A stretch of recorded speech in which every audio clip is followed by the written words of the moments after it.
Have a seat. We've got a lot of guests in our audience today, and we want to be cognizant of their time and of our time. So, welcome to the first meeting of the Interim Joint Committee on Local Government, and want to thank you for being here. Before we get going, we've got just want to introduce and welcome. There are several new members on this committee. One of the reasons that we're doing the meeting that we're doing today, it's all about education, all about us learning about local government. But we want to welcome up from the Senate side Senator Berg, Senator Elkins, who's our newest member here to the left, Senator Bledsoe, if she's here, Senator Nemes, and Senator Williams. So that is our new. Those are our new members from the Senate side, and Co-Chair Bridges is going to introduce the state reps. Thank you, Senator. We are excited to introduce our new members to this committee.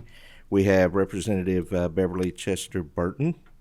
We have Representative Steve Doan, Representative Chris Freeland, Representative Jacob Justice, Representative Rebecca Raymer, Representative Sarah Stalker, Representative Pamela Stevenson, and that pretty well does it. Very good, very good. So we have a lot of. Which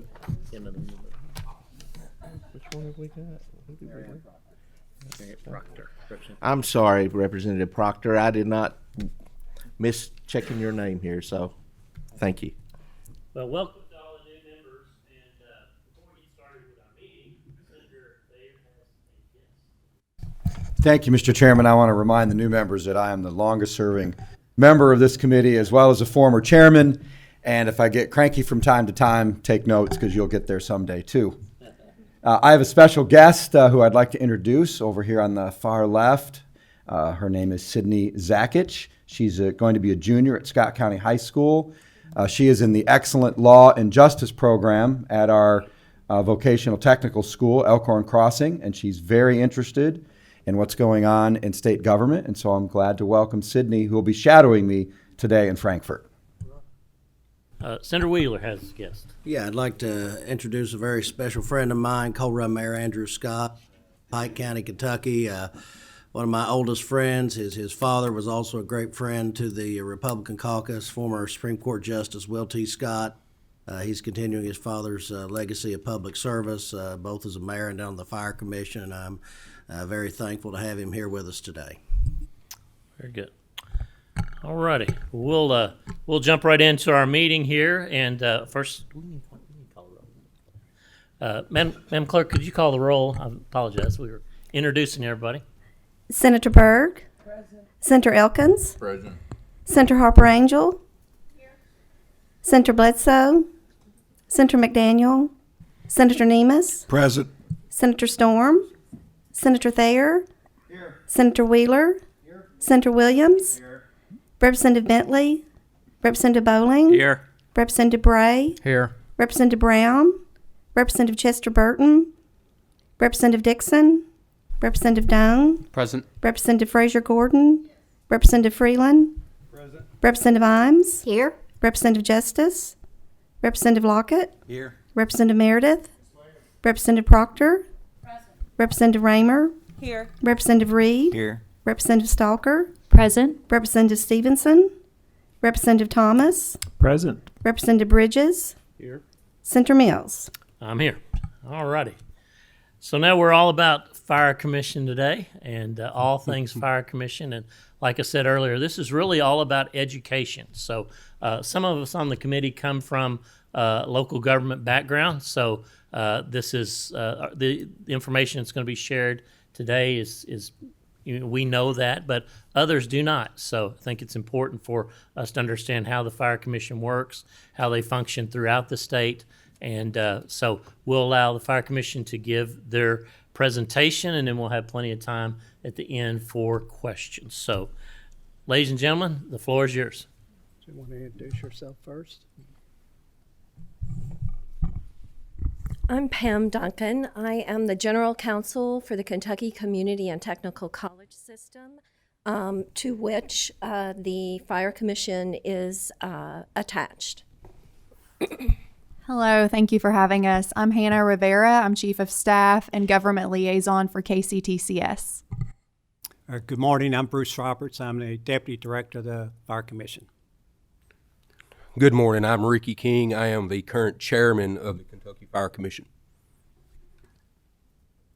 Good morning, and again, thank you for inviting us to give you a little insight on the Kentucky Fire Commission and what our responsibilities are for the firefighters throughout the Commonwealth. And this is basically an overview of the Kentucky Fire Commission. The Kentucky Fire Commission is education, certification, funding opportunities for Kentucky Fire Service. The Fire Commission office is opened their new office in Bourbon County on November 1st, 2020. It's located on Cleveland Avenue in Bourbon County. We purchased this property approximately 3 years ago when our new director came on board with the Kentucky Fire Commission. Our new director is Larry Potter, and he extends his apologies for not being able to make it today.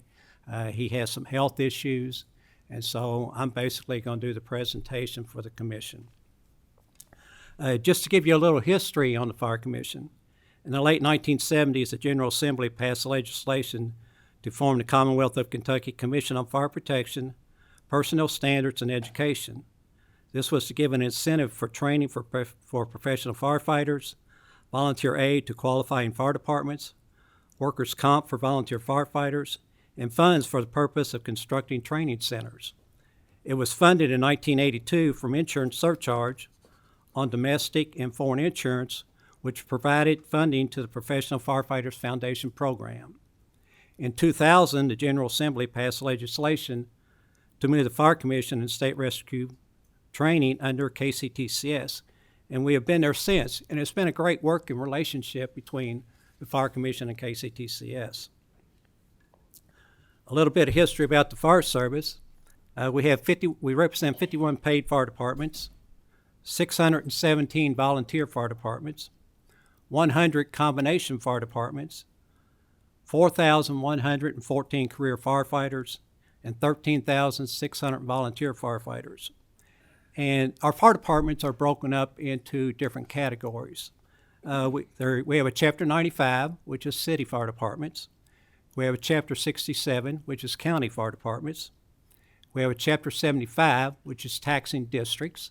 And we have Chapter 273, which is strictly volunteer fire departments, nonprofit.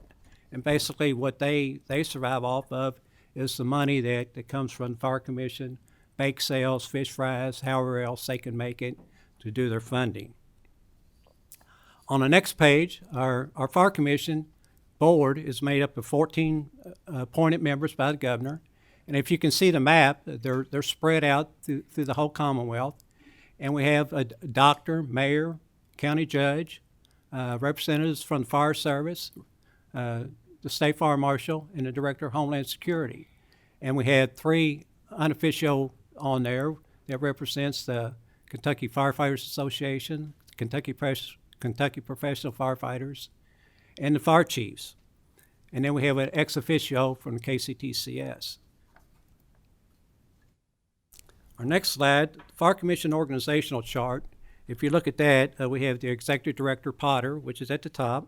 And then we're broken up into different categories. We have the Deputy Director, and we have Finance Director. We have a Director over Training. We have a Director over Operations. And basically what Director Potter wanted to do when he came on board was he wanted to expand the scope because there was just so much that one person couldn't oversee all the operations. So he wanted to divide it up into different divisions, and we all have different responsibilities. And so that's the organizational chart. The Fire Commission Central Office in Paris consists of 23 offices. We have approximately 60 full-time employees and 450 part-time instructors and maintenance personnel throughout the state. As you see as we go through the slides and stuff, you'll see that we're located throughout the whole Commonwealth. and all of our instructors are located throughout the Commonwealth also.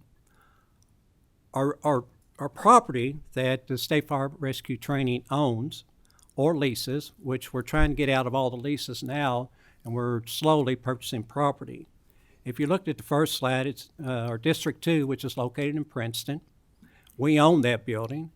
In District 3 in Calhoun, Kentucky, we own that building.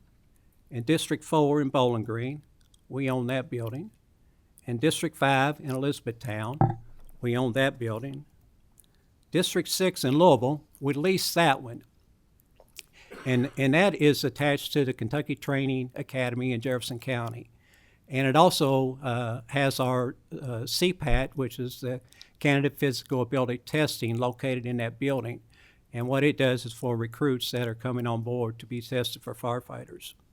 In District 7, Burlington, we own that piece of property, and that also houses one of our CPAT testing. In District 7 in Moorhead, we own that property. District 11 in Paintsville, that's located inside a firehouse right now. And basically, all he has is an office for him and his assistant. So at this time, we've been looking for property up in that area so we can house him into a better office. So what we try to do is house him into an office where we can have classrooms, where they can put on classrooms for the firefighters in that area, or we can also do it a small fire school in that area. So we've been looking for property in that area for the last probably couple of years now to try to get him out of that firehouse that he's located in. In District 12 in Hazard, we also lease that property. It's hard to find properties, especially in areas up in eastern Kentucky, that will give us enough space to do what we're wanting to do as far as training and stuff. In District 13 in London, we own that property. District 14 in Somerset, we own that property. In District 15 in Paris, they're located inside our systems office in Paris. And our system office in Paris, other than the 23 offices, like I said, we have the District 15, and we also have another candidate physical ability testing site. So we've got 3 areas that are station areas that firefighters can come in and do their testing for recruit firefighters to be hired on a paid fire department. And then we own the Fire Academy of Kentucky, which is located in Greenville, Kentucky. And I'll be going over some more information on that one as we go through our presentation. The Fire Commission and State Fire Rescue Training operational budgets for the year are $53,088,000. These funds come from insurance surcharge of tax rate of 1.8% and the state general fund dollars. And when we talk about that, is that about $51 million, it comes out of the insurance surcharge. About $1.8 million comes from general fund dollars. And basically what the $1.8 million out of general fund dollars is, it provides the funding that gives us the ability to go out and give training to the volunteer firefighters. So by KRS, we're required to go out and train each individual fire department. We give them 20 hours training at no cost to them, and that comes out of that $1.8 million. So that's where we provide the training. We take it to the fire departments, and it's no cost, and by law, we're required to give them the 20 hours training. Excuse me. Our budgetary breakdown, if you can see, is 42% incentive and pension, which goes to our paid career guys, 15% state aid, 12% to the Fire Academy of Kentucky, 6% to mobile facilities, 5% to training initiatives, 5% to workers' compensation, 4% for administrative costs, 2% for expanded training, 2% for PTSD, 2% for health and wellness, and 5% for others. And you can look at all the other programs that we have, and I'll be speaking about that further in the presentation. If you go to programs, the Fire Commission programs, and like I said, The state aid. The state aid is for volunteer fire departments, and each qualifying fire department receives $11,500 from us, which comes out of that insurance surcharge money that I was speaking about early. And to receive that state aid, 50% of the firefighters have to have their 20 hours training. They have to be certified, and they have to have 20 hours training within that year to receive the state aid. And most volunteer fire departments really depend on the state aid money because that's basically a lot. It's the only thing that they get. So a lot of them really struggle out there trying to get funds to keep their fire departments open and try to survive out there when they need a new equipment, new fire truck, new apparatus, new fire gear, any tools, anything like that. So they really depend on the Fire Commission for this funding. The Junior Firefighter Program, we have a Junior Firefighter Program. You have to register through the Fire Commission, and the fire departments basically have their own Junior Firefighter Program. And this is a way for retention and recruitment for fire departments because now in these times it's really hard to maintain firefighters to come and volunteer their time to be volunteer firefighters. So we've got a Junior Firefighter Program. It's doing real well. And I think we have about 60 fire departments that are involved in the program. The Health and Wellness Program, what it does is that it's $1 million in our fund. It provides gear extractors that cleans the fire gear to help reduce the cause of cancer to firefighters. We purchase fitness equipment to the fire departments, such as treadmills, ellipticals, stuff like that to keep your heart rate up and to reduce the cause of heart attacks. It also, we purchase fire gear with it, and we do our CPAT, our candidate physical ability testing. It comes out of Health and Wellness. Hepatitis A and B, we're required by law to give all new firefighters the hepatitis A and B inoculations. The incentive and pension, which I was talking about earlier. It is a training incentive for career firefighters. They receive $4,300 a year. They have to get 400 hours within their first year to become a certified firefighter, and then they have to have 100 hours annually to receive that money. And we also pay their pension costs for that individual also. Line of duty death benefits. We pay the line of duty death benefits for all firefighters who are in the line of duty death. And now we have COVID-19, which is part of the line of duty death. At one time, when I first got on the fire department and I was on the commission, our firefighters in the state of Kentucky, we had 9 heart attack deaths in 1 year. So we were one of the highest rates. And so our line of duty death benefits, it is state money. And so, it's a benefit for the families when this firefighter passes away because he could be the only person that brings in any funds for them to survive on. Low interest loans. We give low interest loans to volunteer fire departments. And our low interest loans, they can have a 3% loan for $125,000. They pay it back in a 15-year period, but really it don't cost the volunteer fire department any money at all. They pay for that low interest loan out of their state aid. So if they get a state aid check and they get a loan from us, we basically take that state aid check and pay that loan. So it really is no cost to the volunteer fire department other than the state aid check that they were receiving from us. And it helps when it comes to buying fire gear, breathing apparatus, tools, and some even to buy a used piece of apparatus because they can't afford apparatus now. A new apparatus is $500,000 and $600,000. Some are $1 million. And if you look at the aerial ladders and stuff, some are up to $2 million. So it's really expensive to operate a fire department. The NIFRS, it's a National Fire Incident Reporting System that we do that fire departments have to participate in if they want that extra $500. The PTSD reimbursement it was a program that was started 3 years ago, and it basically reimburses a firefighter for any out-of-pocket expense when it comes to PTSD, which in the last few years, I mean, it's really gotten more participants in the program because we're seeing it more and more than we ever have. Training facility grants. We have $1 million. We get $500,000 yearly, and we roll it over. And then after a 2-year period, during the 2-year fiscal period, we have $1 million to spend for training facility grants.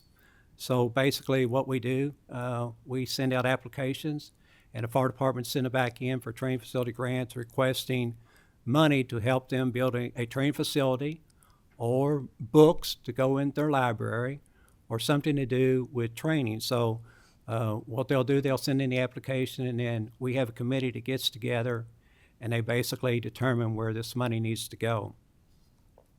Thermal imaging cameras, we give them out yearly, and last year I think we gave out 155 cameras, and I'll talk about that later. Training records, all the training records come through us, and we make sure that everybody has done their training and it's recorded, and we have our own training system that we have a individual that oversees that and make sure all the training is entered correctly. That way they get their incentive pay and their state aid. Workers' compensation, we pay the workers' compensation for all volunteer firefighters. Basically, the cities have their own workers' compensation plan. The volunteers never had a workers' comp plan, so basically we pay that also out of that fund. And then the CPAT, Candidate Physical Ability Testing. That's where anyone, as it is, applying for a full-time career firefighter job in the Commonwealth of Kentucky must complete a CPAT physical ability testing to be hired, and that's prior to a hire date. And that was one of the reasons that the CPAT was brought on board, was because of all the heart attacks and stuff that we were having prior to that, is that individuals were being hired and a lot of them really couldn't do the job. So basically what this does, it has 8 evolutions, and I'll be talking about that further in our program, to make sure an individual can at least do the basic stuff to be a firefighter in the Commonwealth. The grants, Thermal Engine Program 2013, the current average 155 units per year for $500,000. In 11 years, we have purchased 1,705 units for $5,500,000. And if you look at the other grants that we have given out just in the last few years, in fiscal year 21, personal protective gear, 157 fire departments, over $1 million. Fire-based EMS went to 21 fire departments, and that's basically where EMS is based within the fire service. We gave out $315,000. Fire prevention, what we did, we had a fire prevention grants that went out to any fire department that wanted to get into the schools and teach the kids about fire prevention. So we gave them money to buy coloring books, helmets, any kind of educational material that they could get out and do fire prevention for $106,000.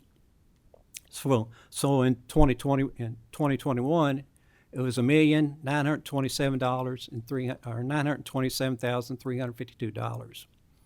In fiscal year 2022, as you can see, the personal protective equipment is probably one of the most expensive.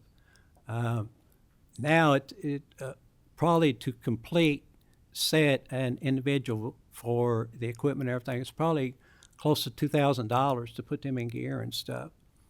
So in 2022, we did 255 fire departments for over $2 million, $2,391,292. Fire-based EMS for 31 fire departments, we did $348,000 for a total of $2,740,152.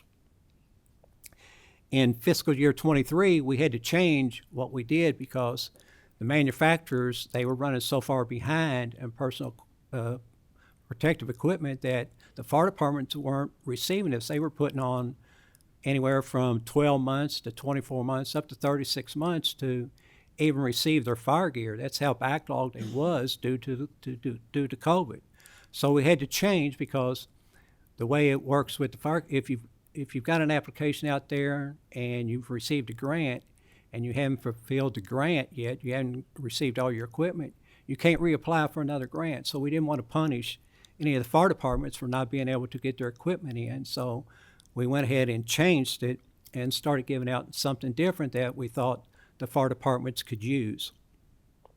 In fiscal year 23, we did the battery-powered combi tools. That was for vehicle extraction to help on vehicle wrecks. We did 243 fire departments for $2,883,000. We did the 4 gas monitors for 343 fire departments for $304,000. We did AEDs, which is, you hear more about AEDs every day now because of what's going on. We did 343 fire departments for $697,000 for a total of $3,884,783. Total grants that we've given out to fire departments since 2013 is $14,052,287. Total grants for training facilities, which I talked about earlier, since 1984, we have given out $15 million in training facility grants. So for a total of grants that basically the Fire Commission has given out to fire departments across the Commonwealth has been over $29 million that have went back to the fire departments throughout the Commonwealth. And if you look at the next slide, the grants, this was at our office where in the past couple of weeks they have given out the combi tools, the 4 gas monitors, and AEDs, and fire departments come there to pick up all the equipment. The Candidate Physical Ability Test, the CPAT, the total test that we have given, and like I said, it goes to anyone interested in being a full-time career firefighter. We've given out 1,157 tests. 740 cards were issued with a 64% pass rate, which is really pretty good. And the way the Candidate Physical Ability test works is that you can take a test here and pass it and get your card. And if you can't get hard here, you can go to anywhere in the United States and Canada and get hard because you have a CPAT card. And it's the same way that we honor cards from all across the United States. Anyone that has a CPAT card that is not over a year old, they can come to the Commonwealth of Kentucky and be hired as a firefighter. It's a nationwide testing. You can go anywhere, and the test is all laid out the same. It's been tested in court by EEOC. Everything operates the same, and it's through the International Association of Firefighters. And if you look, the Candidate Physical Ability Test, the CPAT, if you look at different evolutions that the individuals have to take to pass this test, and like I said, there's 8 different evolutions from the stair climb to the dummy pull to raising a ladder to pulling a hose. So basically, it's the evolutions that you do as being a firefighter. And I was talking as our state fire rescue training offices. If you look at the map, we are located throughout the whole Commonwealth. Every area has so many counties within each of their district. And what they do, they go out and provide the training for each fire department within their area. And we've always been known is that the Fire Commission, we take the training to you.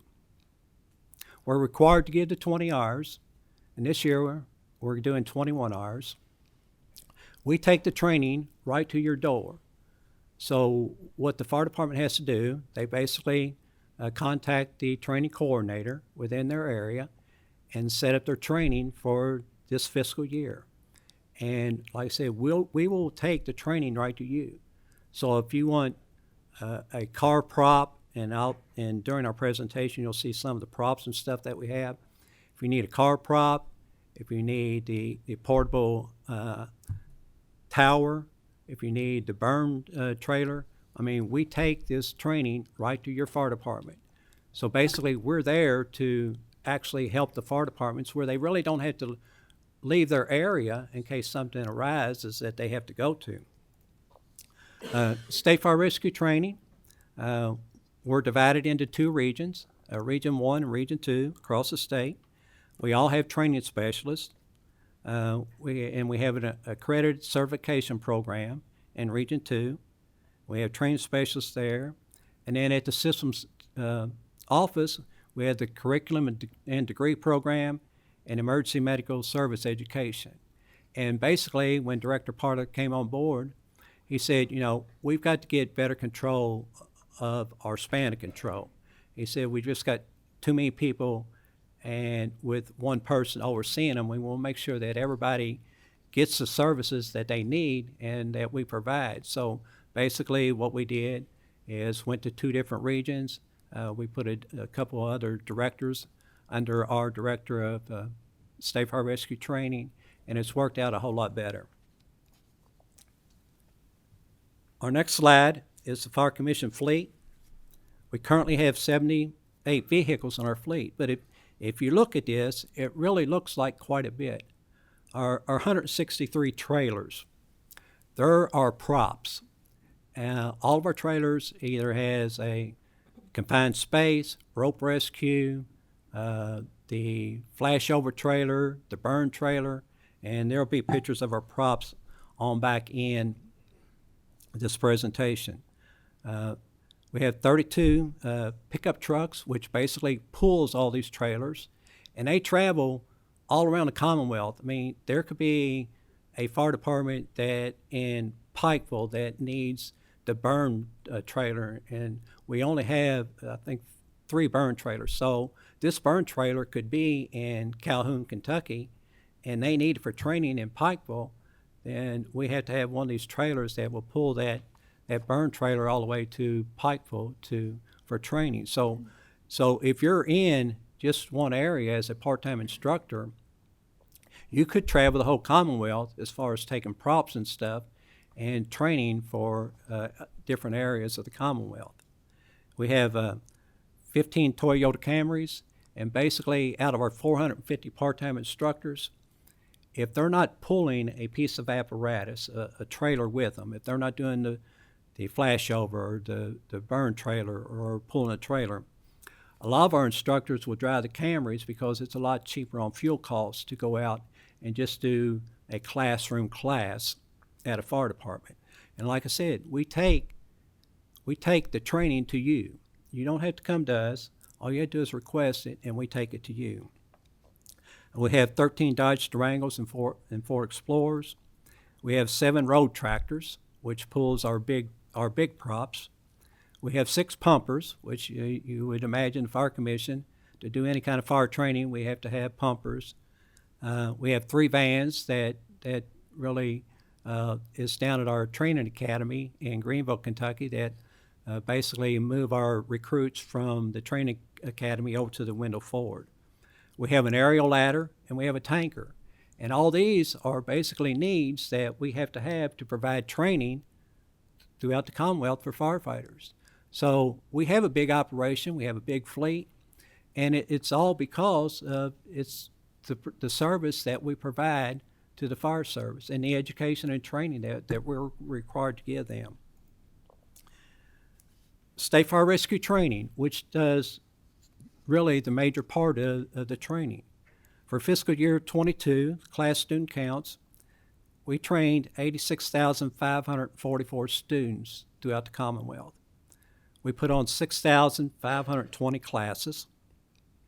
5,427 were fire-related classes.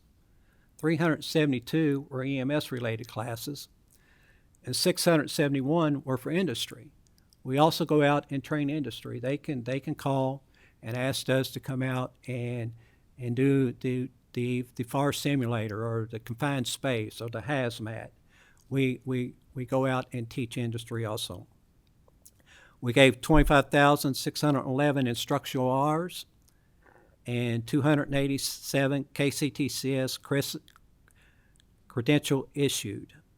The State Fire Rescue Training provided courses for 659 fire departments in the Commonwealth during fiscal year 2022. This is 85% of the fire departments. 225 fire departments received at least 21 hours of SFRT training delivered. As of fiscal year 2023 through May 31st, 2023, we have taught classes for over 703 fire departments, which is 92%. So we're getting into the fire departments. We're getting our training out there, and basically that is our job. That is what we were supposed to be doing, is training and education for the fire service. As I was talking about the State Fire Rescue Training props, if you look and see at the props, we have a mobile training tower, which is 5 stories, that we can bring to your fire department if the roads are passable, that we can put that big prop down them roads. We had the flashover trailer that we take right to your door, and basically it teaches fire behavior. If you're a recruit or a new firefighter or a firefighter who hasn't really seen a whole lot of fire behavior, you can go in this chamber here, and it'll teach you about flashovers and what to look for. And then we had the fire blast trailer, and it's another fire behavior simulator that we have that we can take to your door. We have the State Fire Rescue Training. We have the car fire prop. We have a helicopter prop, and we have a confined space prop. And all this, like I said, we can take it right to your front door for training. So if a fire department wants training through the Commonwealth of Kentucky, they notify one of our instructors, and we set up their training, and we basically take it to their door and give them their 21 required hours through the state. The Fire Academy of Kentucky, it is something new. That was one of our buildings that I showed you in Greenville to begin with, and it's located on the Wendell Ford military base down there. And we have about 60 acres that sits on that base. The Fire Academy of Kentucky, we're in the process of building a $7 million facility down there, which should be completed by December, hopefully, cross our fingers. And what it will do, it will basically be similar to the police academy in Richmond. What we're asking, and it's optional, is that if a fire department has recruits that they want to hire, and a lot of them they hire 1 or 2 or maybe 3, instead of them doing the training for these recruits, we're asking if they want to bring them to the training academy. We will train these recruits at no cost to the city. We pay for their lodging, we pay for their meals, we pay for the books. The only thing that it actually costs to recruit is snacks and stuff for staying down there. And that just started a couple of years ago. And basically, the Fire Academy of Kentucky was developed as the primary facility for Kentucky fire departments to send their new recruits for initial Basic 2 certification as required for full-time career firefighters. The Fire Academy of Kentucky will continue to expand throughout the nearly 60-acre facility over the next decade. A 10-year master plan has been developed and is being executed as planned. The new administration building is well underway and under roof. This 16,000 square foot facility will be completed in mid-December 2023 and house current staff and equipment, preparing us to expand the number of available recruits beginning in 2024. A 5-story burn tower is in the works and in the near future. The Fire Academy of Kentucky is 13 weeks, Monday through Friday. They come in at noon on Monday. They go home at 3 on Friday. It's a residential program, just like the police have in Richmond. They have physical training, classroom, and hands-on training. It's a basic 2, which is 300-hour certification for firefighters that are going to be career firefighters, and it's an accredited certification also. Our first class, we had 7 departments and we had 26 students. All 26 students graduated. In class number 2, we had 10 departments and 21 students. We had 30 that were supposed to come in, but we had a couple of fire departments that couldn't get their hiring process completed for us to put them into that class. So we had 10 departments with 21 students. All 21 students completed it and graduated.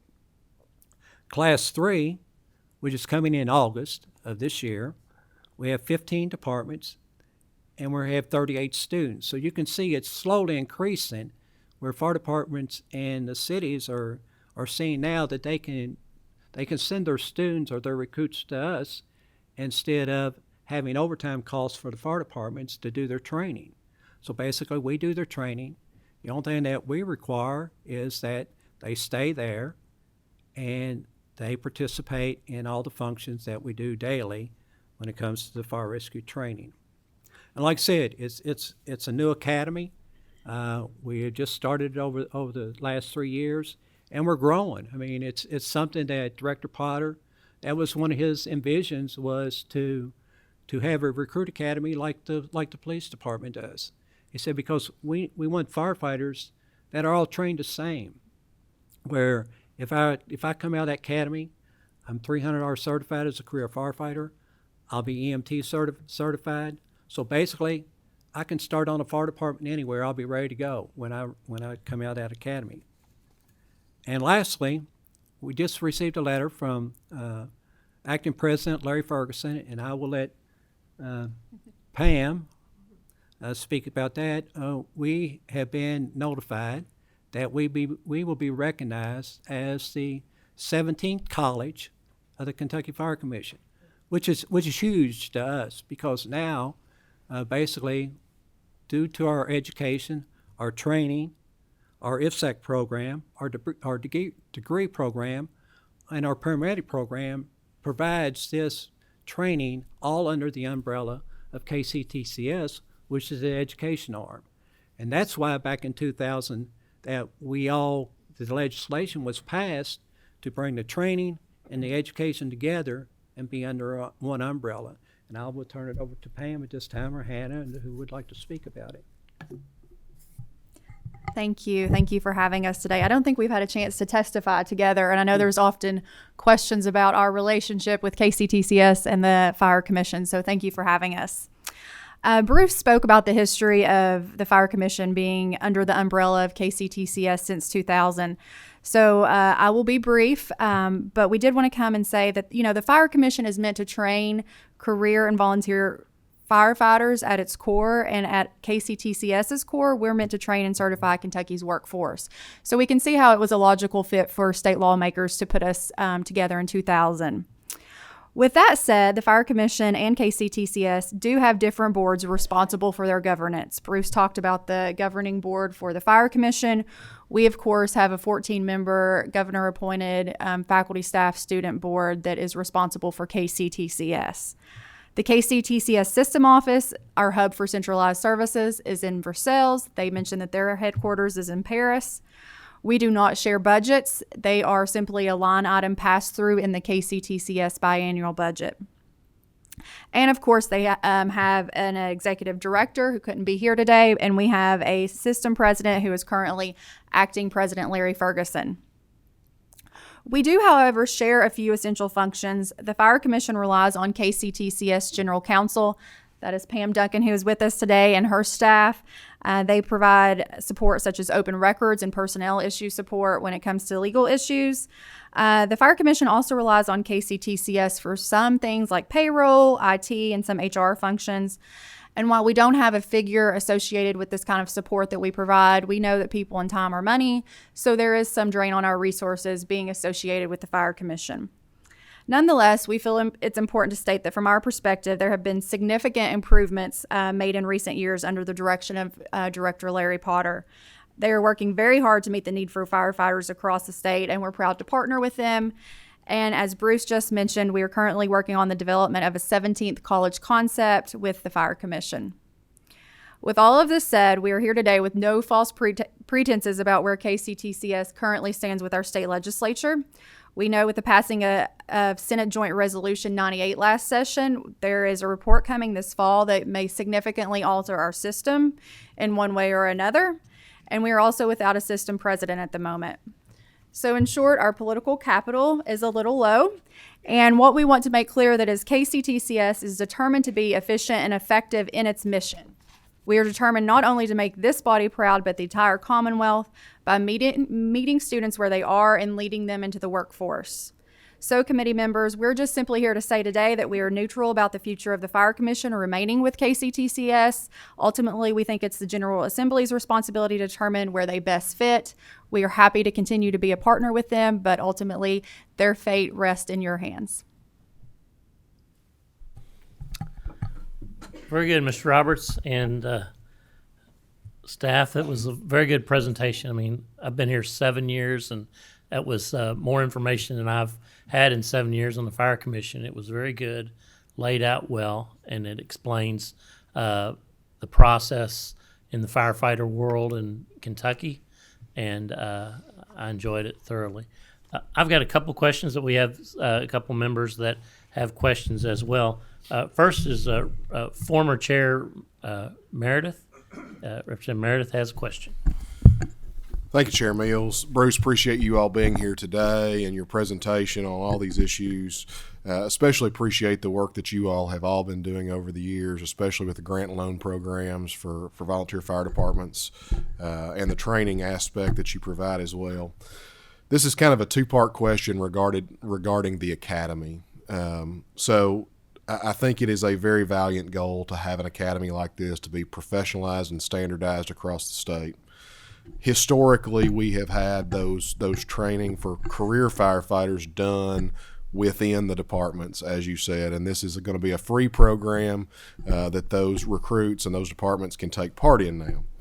So the first part of that question is, from an operational cost perspective of the academy and how that works regarding the insurance premium funds that you all receive through the Firefighters Foundation Program Fund. That operates where, as those funds get low, obviously that insurance premium charge can be certified to be raised by the Department of Revenue without legislative action, and historically has been done that way. But there has been a surplus generally where that has not had to happen. With the academy coming online, will we see any issue with that surplus or with the continued ability to pay for our incentive programs and our state aid programs as those continue to be elevated over the years with that operational cost of the academy coming online? Well, I have my finance director here. Brenda.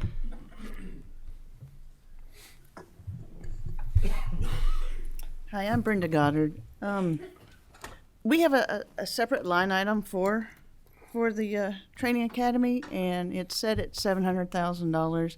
And when we first started setting up the recruit academy, what the first class we estimated was going to be about $200,000, and it came in right about that.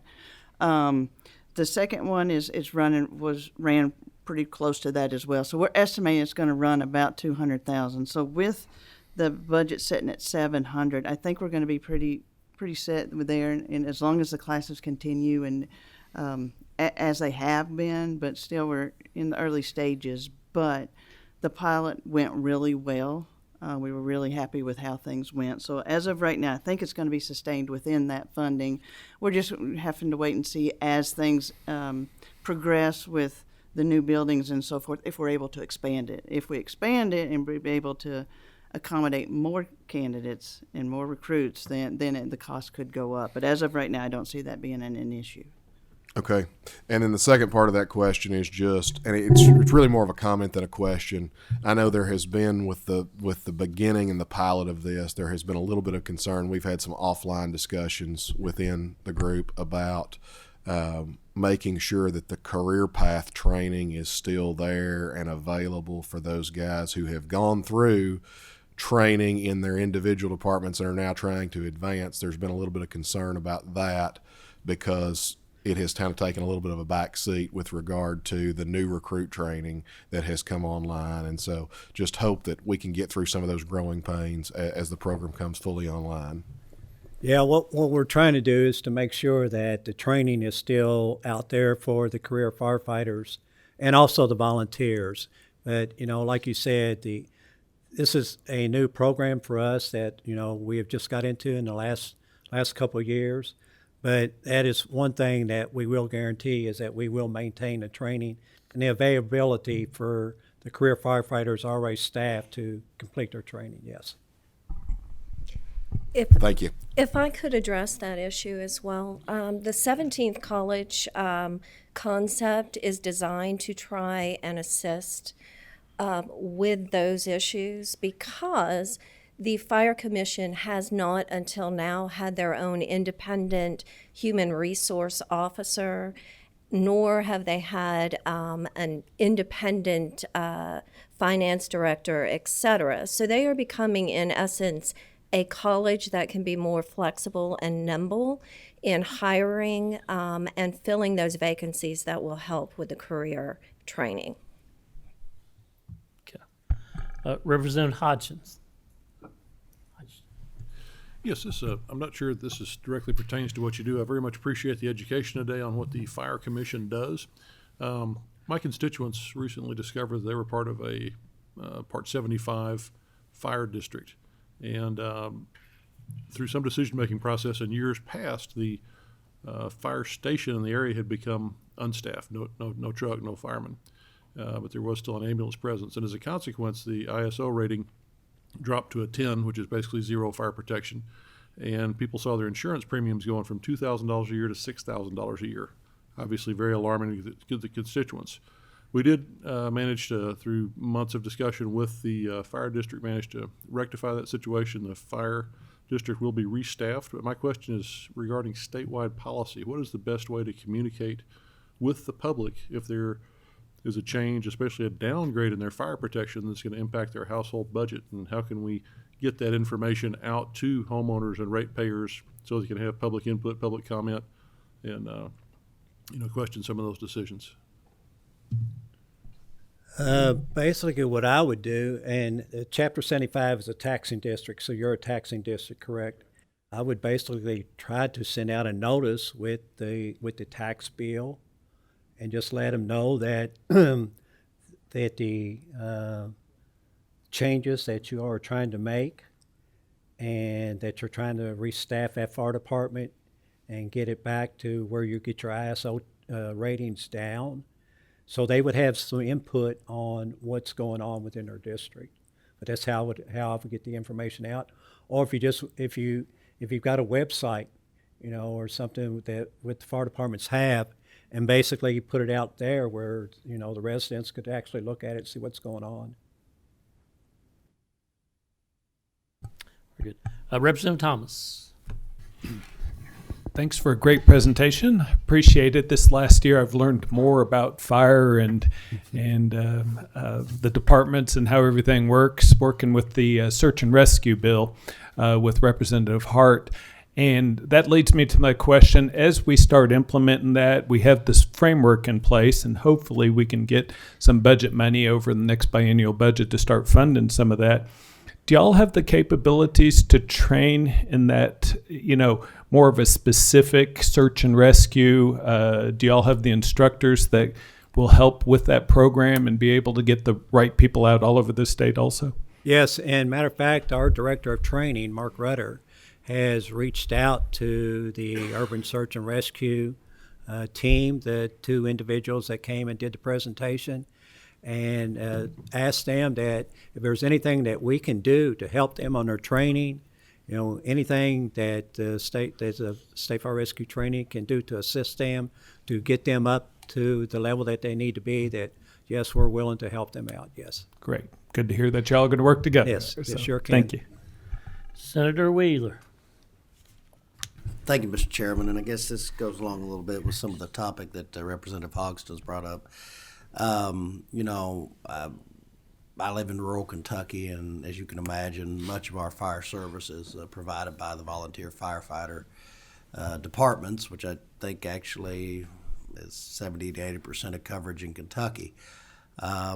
Many of the chiefs have told me that recruiting amongst the youth is a pretty substantial problem, and every time I visit one of my volunteer firefighter departments, I would say that well over half are probably folks, just by looking at them, are age 50 plus, and nothing's wrong with that. Well, clearly, well, I mean, but I think that I state that not as to abilities, but as to merely point out that there is less participation amongst folks of the younger ages. Is there anything that you think might assist in recruiting more people into the volunteer firefighter departments? I know a couple sessions ago I filed a tax credit bill that would only be applicable if they got certified and got their full hours and everything. That was suggested to me by a couple of the chiefs. Could you think of any other possibilities that that the General Assembly might be able to do to help you all in recruiting younger individuals into the volunteer firefighting departments? Recruit and retention is a huge concern, not only here in this state, but throughout the whole United States. People really just don't have time to volunteer their services anymore. And that is one of the reasons that we got into the junior firefighter program, because we've always been told if you can get them young, get them while they're still in school, and get them interested in becoming a firefighter, because a lot of kids out there don't really look at the fire service or the police departments to go to a career instead of going to college.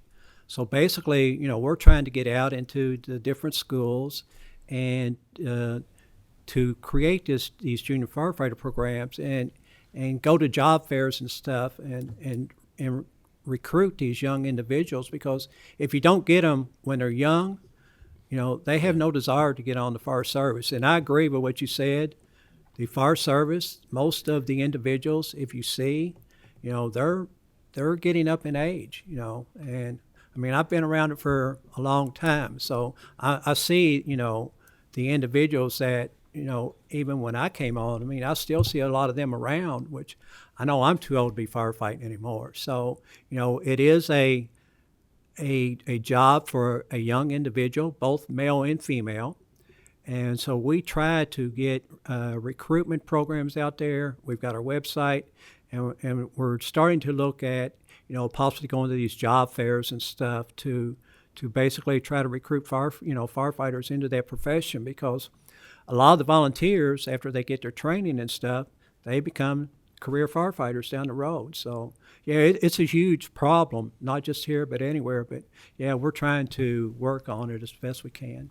Yeah, and I think we are looking at, and I've done it in our county, going to these high schools. If they want to go straight into the workforce, we will help you get an education if you come to work for us. We're with the help of KCTCS and the Fire Commission, we'll still get you that education, but we need you to come to work. So I think if we can get that buy-in from them, the younger generation, that's going to help us out too. If they still want to take college education, but they're still ready to come to work, we'll help you get that education.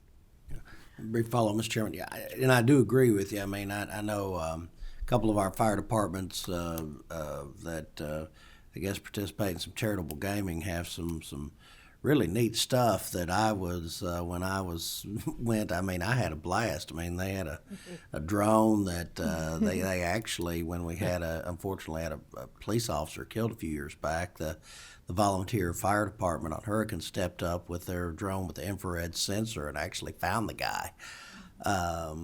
So, I mean, they work in conjunction with law enforcement as well, and I think that it's a very valuable community tool to have them. And so anything that you think we can do to as a General Assembly to help increase participation, I'd be happy to talk with you. If I may, Senator, to follow that up, there is the Work Ready Kentucky Scholarship that this body provides funding for. That is currently 60 hours for any KCTCS associate's degree. And currently, right now, it's only for the top 5 sectors set by KWIB, which are those high demand, high pay areas. But we have had some preliminary discussions with some lawmakers about possibly expanding that into these high need areas, such as firefighting, and to address the shortage and recruiting needs. Thank you. Great idea. A couple more questions. Co-Chair Bridges has. Thank you, Mr. Chair. I'm probably going to piggyback off of Senator Wheeler's question on turnover and retention. With like the CPAC cards, you've got a 64% pass rate. Do you have any kind of numbers on the retainment of those, as far as those that pass? How many continue on into this, or do they jump to another state? Usually, most of there's a lot of individuals that have cards out there that they're waiting to get hired, and it's fire departments. They'll hire 1 or 2, maybe 3. They won't hire a whole lot. But if a lot of them, if they don't, if they can't find a career here, they will go to other states. But there is, a majority that we see that come in are really applicants for fire departments already. If you look like Louisville and Lexington, they hire 40, 50 at a time in their recruit class, and now there's a fire department in Jefferson County, Middletown, Anchorage, who's now probably one of the 3rd largest fire departments in the state. And they do, they hire, 25 and 30 at a time. So if you get a card and you're in the hiring process, more likely you'll get a job if you're willing to travel, throughout the state, because, just like in a community where you're from, it's a small community, but, if they're willing to move from these different areas to go there and take a job, yes, the jobs are out there. It's just that will an individual travel to or move to take that opportunity? Okay, one more follow-up question. What about concerning the more in-depth training and everything we're providing free of charge, the retainment of those that go into, say, the career path? I know it's hard to control the volunteers, but the career path trainees that we put the money into, I'm thinking of just return on investment. What do you have any kind of retainment 3, 5, 10 years down the road? Are we seeing them stay with us, or? And you see a lot of them stay with it, and nowadays, since the pension isn't there like it used to be, and now it's a kind of a hybrid plan. And, you see them, they might stay for 5 years or 10 years, and they say, I can move somewhere else and make more money. A lot of it, has to do with the money they're being paid. There's some fire departments out there that pay a pretty good salary, but there's some that, I can go out and do something else and make a little bit more money. But, in a lot of fire departments, I know now if they hire you, due to the money that they spend to bring you in and get you certified and buy your gear and all that, they'll make you sign a contract for 3 to 5 years. That way you're guaranteed to stay there. I'm glad to hear that. That was my next question, to see if you had contracts out there. Yeah, that, yeah. If you're going to provide the training and everything, they're required to put in so many years. Yeah. Okay. Yeah, you I can sure do that. appreciate it. Thank you, Mr. Chair. All right, our last question, Senator Berg. Thank you, Mr. Chairman. Thank you guys for a very interesting presentation. I actually, if it's okay, have 2 questions. What is the average salary of a paid firefighter?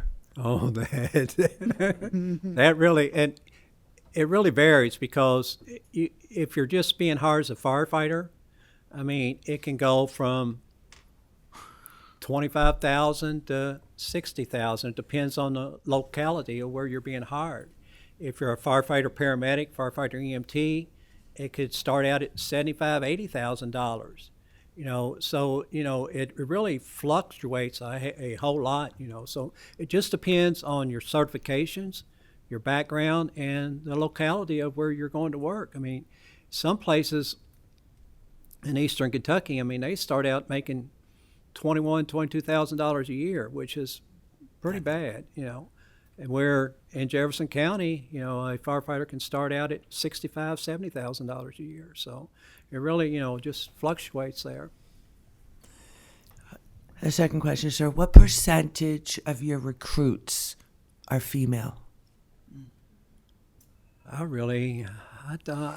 don't know. I can try to find out. I mean, and that basically that's up to the fire departments because they do the hiring and stuff. So we really don't do the hiring, but we do have quite a few females that come into our CPAT testing, and we have a good rate as far as the female passage. Well, we were talking about the academy classes. Yeah, we have. We've had two. You know, we've had two. We've had two in the fire academy, the new academy, that have both passed. Yes. That was one in Two? each. Uh-huh.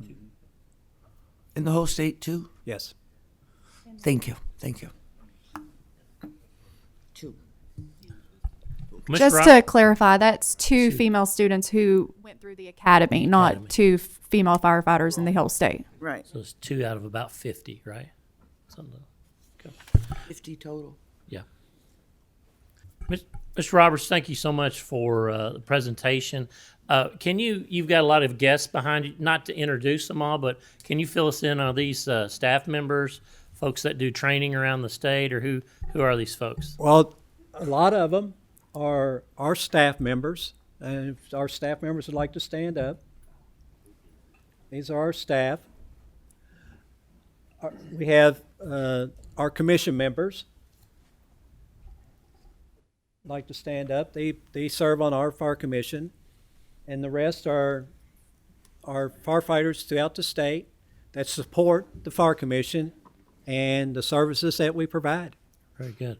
Well, thank you so much for driving up today and the work that you do across the Commonwealth to protect our citizens. We are grateful for your service. So thank you so much. Would you like to see the video? We've got about an 8-minute video. Do you have time? Absolutely. Go ahead. And this is our training academy. Okay.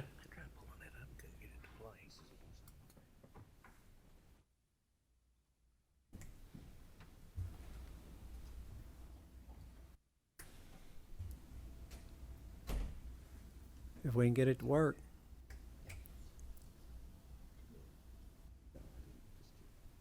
There you go.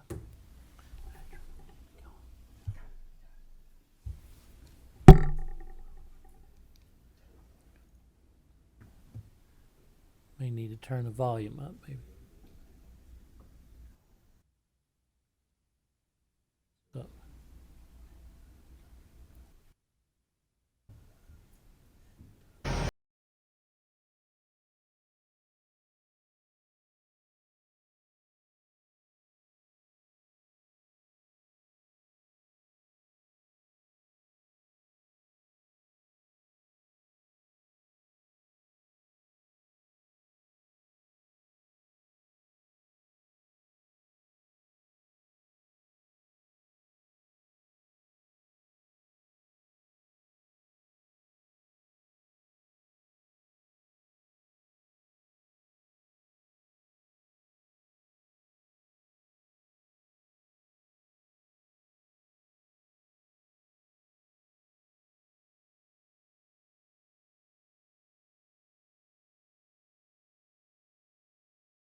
Very good. Very good. Senator Thayer has a comment to close us out. Thank you, Mr. Chairman. While that was an excellent video and I appreciate the hard work and dedication, I can assure you I never listened to that first song on the way to work. It came out after 1985 and therefore it doesn't make my playlist.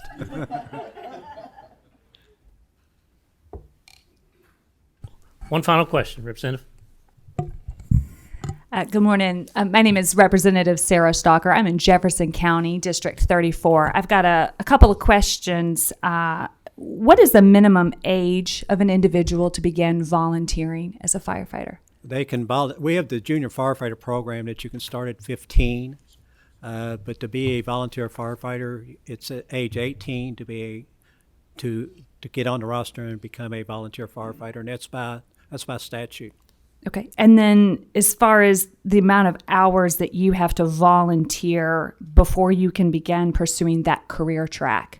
There's the way it works is that to be a certified volunteer firefighter is that you have to have 115 hours within a 2-year period, and then you have to maintain 20 hours training every year after that. So a lot of times when they become junior firefighters, before they reach the age of 18, they've already got their hours to be a certified firefighter. And to be a career firefighter, you have to have 300 hours within your first year, and then you have to do a 100 hours training there afterwards. And the last question is are there any work-study programs where students in high school can spend half a day potentially earning those hours? So in Jefferson County, we have partnerships with companies like UPS, where if students have the credits that they need, they can leave for the second half of the day and do a work-study program. I think there's a couple of schools in Jefferson County, I think Fairdale's one of them, that has a program like that just for the fire service. Excuse me, but I don't know if there's other ones throughout the Commonwealth. Is there, Ricky? We do it in Muhlenberg County. We do it. Actually, I hired 4 as a fire chief for 20 years. I hired 4 out of high school that came through the program. I hired them as soon as they graduated. So they was certified and ready to go when they come out of high school. All they had to do is go get their CPAT, and they was ready to go. Thank you so much. You're welcome. Just, folks, thank you so much for your presentation and your time here today. We appreciate all the information that was given out today. Just a couple of housekeeping items for our members. Just be reminded that you did get an email about packets for the day of the committee. If you've responded back, you're on the list.